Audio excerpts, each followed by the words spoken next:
The original lease for the Bar-U, 160,000 acres. In its day, it probably ran about 30,000 head of cattle and 1,000 head of horses. This was the largest, most important perch-run bloodstock farm in the world.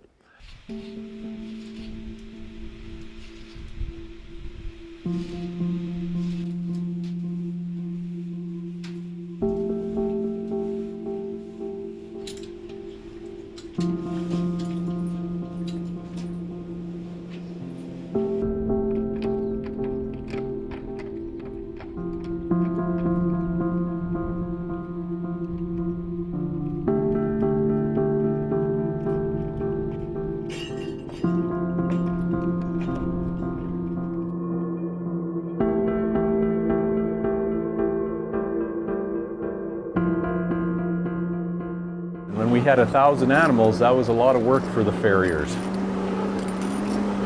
and the blacksmith.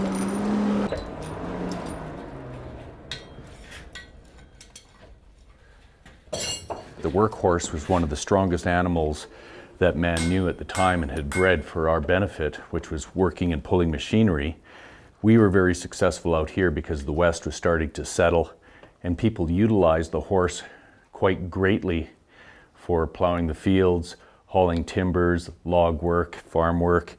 And so it was only a natural progression for when war activities became prevalent that the workhorse was going to be of choice for that.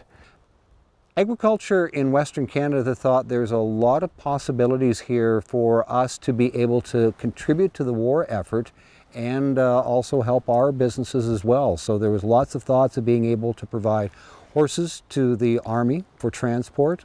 The British Army was the primary buyer of horses at that time.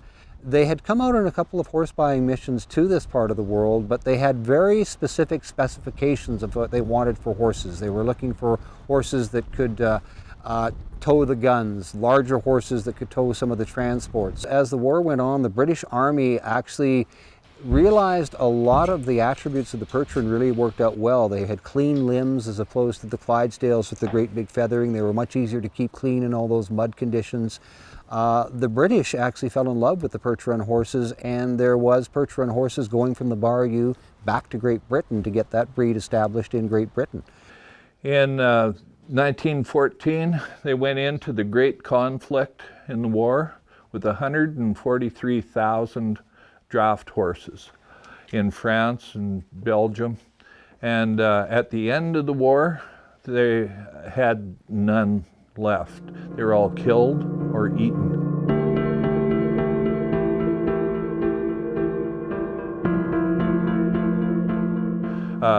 Teams' life expectancy on the front lines was 10 to 4 days. And the actual breed of perch-run horse was almost decimated during the war.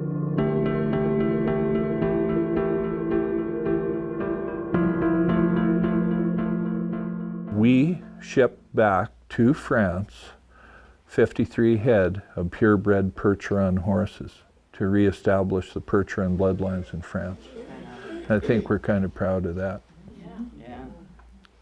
Although lots and lots of Canadian horses ended up going to France, it ended up that there was kind of a depressions, there was droughts, the bottom fell out of the horse market, mechanization was taking over.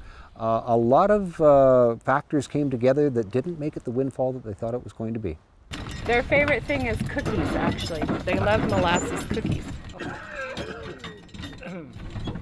I think the visitors connect first with the animals, the live animals. They love seeing the animals doing their thing. They love to hear the stories of the history of those animals. And by linking through the animals, I think they're able to find out more of not only how the animals had to put up with horrible conditions in that wartime, but the men as well on both sides of the trenches.